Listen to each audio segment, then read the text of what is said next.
Nüüd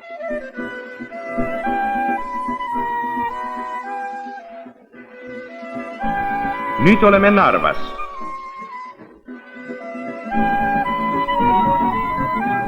Mis siin siis sünnib?